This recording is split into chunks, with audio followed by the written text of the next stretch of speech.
Once upon a time in the ancient kingdom of Persia, there lived a beautiful young woman named Esther.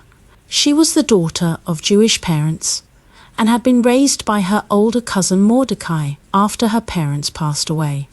Mordecai loved Esther dearly and taught her the values of courage, faith, and loyalty. One day, King Ahasuerus of Persia, known for his grand feasts and royal decrees, decided to choose a new queen. He ordered that all the most beautiful young women in the kingdom be brought to his palace for a royal selection. Esther, with her grace and beauty, was chosen among them to participate in this selection. As Esther entered the palace, she kept her Jewish identity a secret as she feared for her safety. The king was captivated by her charm and elegance. He was impressed by her intelligence and kindness, which set her apart from the other women. After a period of preparation, during which Esther was pampered and adorned, she was presented to the king. When King Ahasuerus met Esther, he felt an immediate connection. He saw in her not only beauty, but also a strength of character that drew him in. After spending time together and getting to know her, the king made a decision that would change both their lives forever.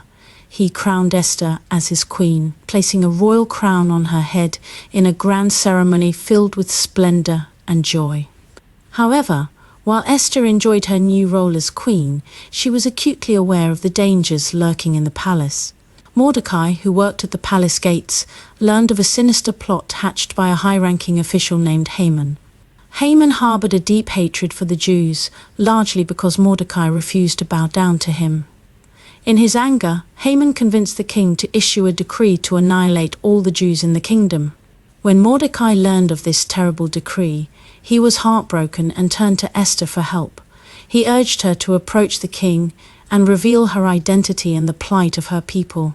However, Esther felt fear at the thought of approaching the king without an invitation, as it could lead to her death. Mordecai reminded her, "Do not think that because you are in the king's house, you alone will escape.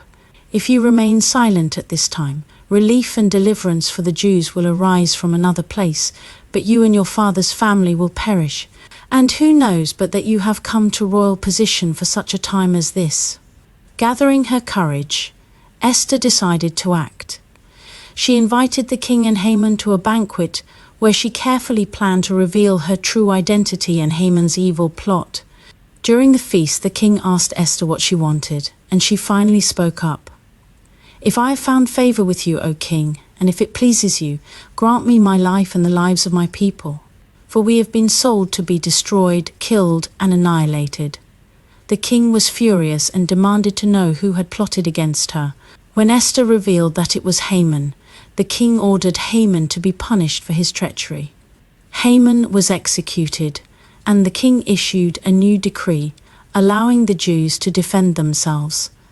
Esther's bravery and quick thinking saved her people, and the Jews celebrated their newfound freedom with great joy.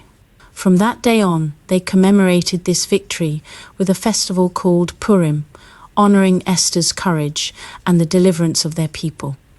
This folk tale reminds us of the power of courage, faith, and standing up for what is right, even in the face of great danger. Esther's story teaches us that one person can make a difference, and that true strength lies in the willingness to stand up for others.